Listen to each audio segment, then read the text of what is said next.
Hello and welcome to the Grand Line Review, your source for everything One Piece. And today it's time to get exceptionally subjective as we take on the topic of devil fruits from the perspective of my personal favorites. And I want to be clear right at the outset here, this is not a list examining the best devil fruits or the best devil fruit users. I already have videos examining both of those topics, links to which will be in the description if you're interested. However, this time around, we're just looking at what I like most. And that could be for any reason. It could have to do with how strong the ability is, how creatively we've seen it displayed, how aesthetically appealing it is, or any number of other reasons at my sole discretion. I suppose the one thing I will say is that every fruit on this list will be canon, because that's usually how we roll, although I can't deny that the Goro Goro no Mi has a certain appeal about it. However, we must not be tempted by non-canon vixens. And with that out of the way, let's begin. Welcome to my top 10 favorite devil fruits in One Piece. Number 10.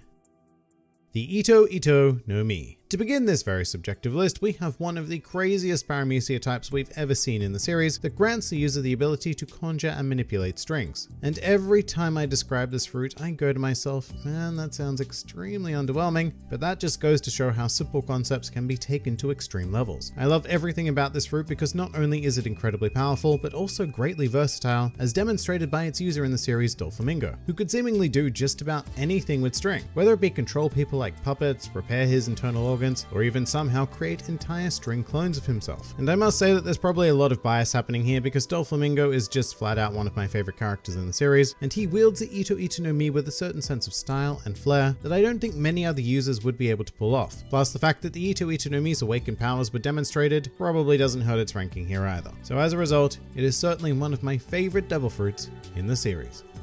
Number 9.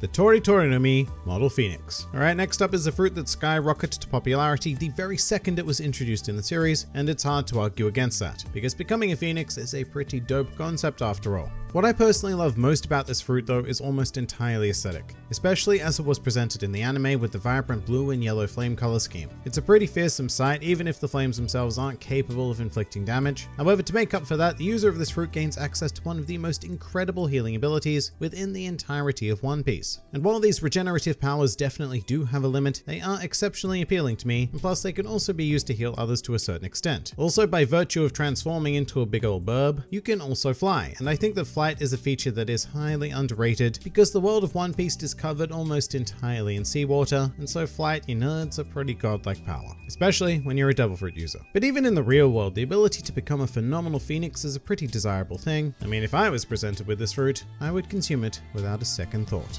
Number 8. The Hito Hito no Mi Model Daibutsu. Keeping the mythical Zoan train going, here we have the ability to transform into a giant Buddha. Now, just like the Phoenix fruit, when I first laid eyes upon this power, I was simply stunned. Up until this arc in the series, Zoan fruits were pretty bland explorations of the animal kingdom, which had some great users and some not so great users. However, the power to turn into a golden giant and create devastating shockwaves really made people stand up and take Zoan fruit seriously again. Now, the reason why I prefer this fruit to the mythical Phoenix Zoan is purely because of the spectacle. It turns the user into a massive godlike figure and opens up the potential for some pretty fantastic action sequences, some of which we did see at the tail end of Marineford. Although one of the things I want most in this world is to see one of Sengoku's all-out battles, whether it be in a flashback or taking place in modern day, because wielding this fruit, it would be a truly epic affair. So yeah, that's really all there is to it with this one. Another example of immense power combined with glorious visuals, and that amalgam is always going to hit me pretty damn hard. Number 7. The Hana Hana no Mi. Going in the complete opposite direction now, this is a fruit I love almost entirely because of its pure utility. The Hana Hana no Mi is without a doubt one of the most useful fruits for a more mundane daily life application. I mean, I don't think there's anybody in this world who would not benefit from being able to generate extra limbs on seemingly any surface, especially hands. In fact, when posed the question of what manga character he would like to be, Ichiro Oda himself stated that he would choose the user of this fruit, Nico Robin, so that he could sprout hands and draw manga 20 times as fast. But it works for pretty much any other profession as well, from physical labor to data entry. And that's just considering the power of hands, because we must not forget that this fruit lets you sprout any part of your body, including creepy eyes, and it can be taken to the extent where you can produce full body clones. Plus, in the series itself, Robin's use of this fruit is like crafting a masterwork of art with every technique. The detail that goes into thinking about the infinite number of ways that even simple arms can join and form other objects, or perhaps even come together and just create bigger arms, is just astounding, and I think that one of the greatest shames of the series is that we don't get to see anywhere near enough of this ability. Number 6.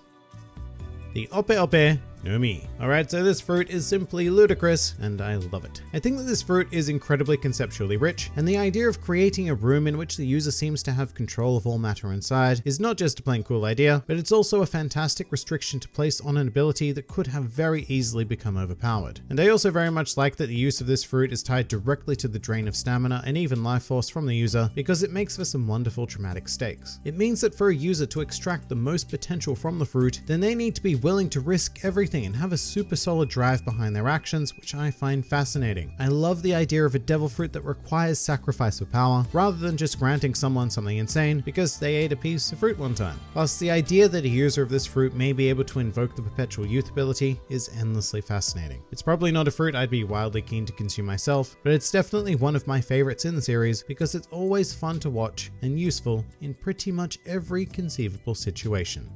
Number 5.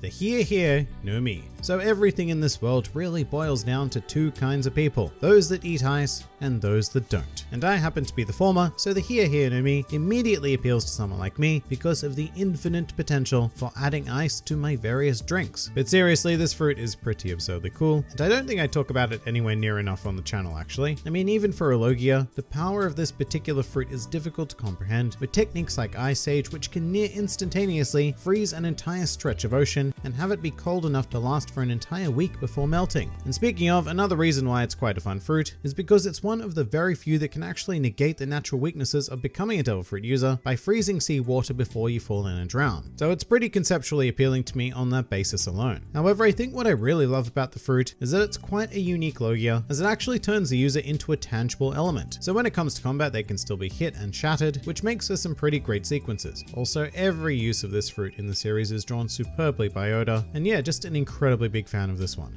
I would consume it without question. Number 4.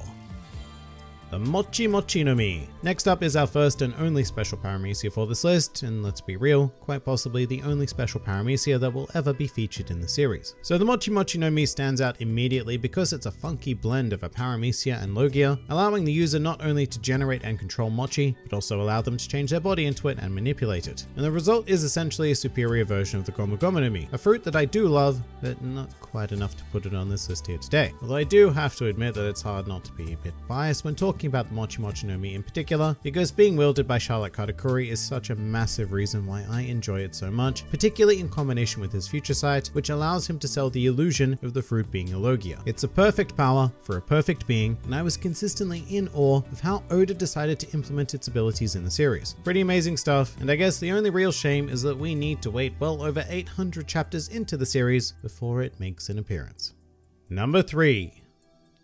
Kanjuro's, as of the time of this recording, unnamed devil fruit. Now before I get this again in the comments, a lot of people always try to tell me that Kanjuro and Kinemon are not devil fruit users, and their techniques are just a form of ninjutsu like Raizo's powers, despite the fact that neither Kinemon nor Kanjuro are a ninja, but that doesn't matter because you're wrong, they are confirmed devil fruit users. And with that out of the way, Kanjuro's fruit power is like a dream come true. Being able to draw anything and bring it to life is one of those basic human fantasies, and I think what I really like about how it's used in the series is in deliberate combination with an artist who is, less than fantastic at actually drawing. It creates a nice contrast because you'd expect this fruit to be wielded by a more, how shall we say, elegant creator, but as a result, it's always fun to see Kanjuro's poor attempts come to life and interact with the world around them. But really what it comes down to here is that this fruit is just one that I desperately want to use in real life. I feel like the ability to create literally anything is heavily underestimated in the fanbase, and one of the more unique powers ever showcased in the series.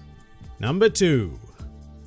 The Goro Goro no Mi. So I don't think I could have ever made a list like this and not include this fruit, and I suppose I should point out that earlier I said that I liked the Ope Ope no Mi because its ridiculous power came with fantastic balance in terms of its cost. However, the Goro Goro no Mi abandons that idea entirely and pretty much just turns its user into an instant thunder god. This existence is probably the most broken devil fruit ever created, and while something like that would usually annoy me from a narrative standpoint, it's just so awe-inspiring to watch in action. Plus, I do think that narratively it was put to good use, exploring the idea of false gods and faith during the Skypiea arc, and of course it's hard to deny the charm of its user, God Enel. And of course, in the case of which fruit I would personally like to consume, it's impossible to ignore this one. The power is just far too great to brush over, and its use is always aesthetically appealing in addition. I quite firmly believe that the Goro Goro no Mi is the best devil fruit in the series as a whole, even more so than my actual favorite fruit, which is still to come.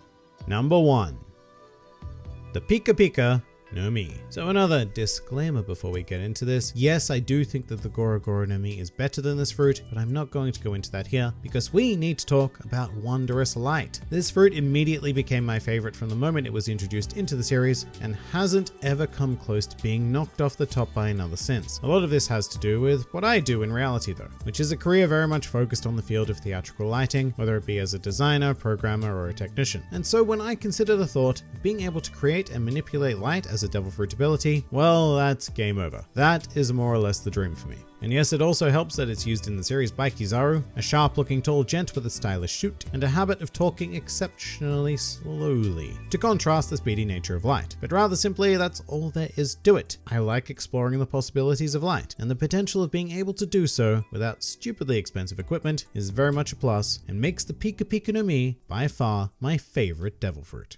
But that pretty much does it for my top 5 favorite devil fruits in the series. If you enjoyed this video and the content this channel produces in general, then please do consider donating to the Grand Line Review Patreon, because the support of all of you amazing people is what continues to make this channel possible. And if you'd like to see more videos like this but applied to other anime and manga series, then please do check out my second channel, New World Review, for all of your wider needs. And if you'd like to join the fun at any time, then please do head over to my Discord server, where a wide array of shenaniganry takes place on a daily basis. And finally, please do comment with your favorite devil fruits in the series. This has been the Grand Line Review, and I'll see you next time.